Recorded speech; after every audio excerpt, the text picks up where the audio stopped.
Hi friend, मी आज बनवणार आहे ओल्या खोबऱ्याची चटणी।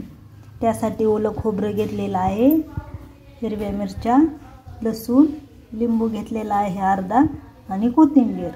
आता मी मिक्सरच्या भांड्यामध्ये सर्व साहित्य टाकून घेणार आहे।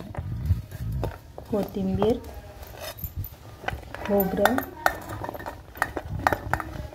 ओलं खोबरं आणि हिरवी मिरच्या, लसूण आणि हे अर्धा लिंबू मध्ये 1 चमचाभर पिळून घेणार आहे।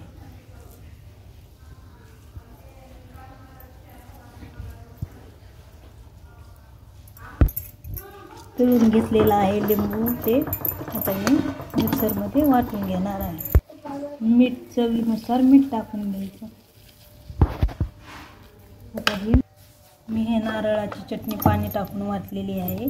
आता मी फोडणी देणार आहे।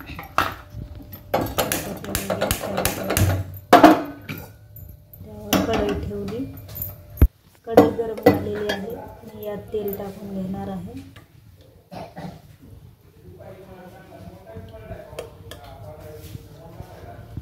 मी हे 3 चमचे तेल टाकलेलं आहे। यात मी आता जिरे मोहरी टाकून घेणार आहे।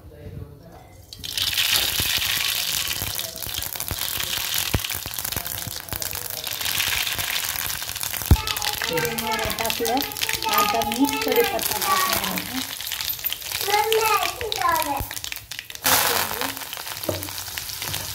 आणि हे वाटून घेतलेलं खोबरं ओलं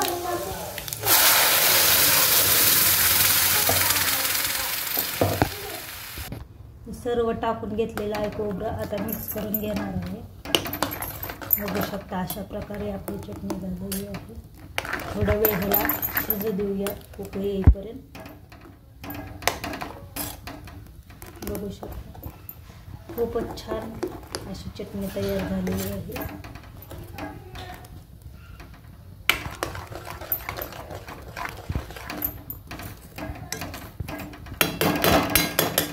इडली सोबत खाण्यासाठी आपली चटणी तयार झालेली आहे।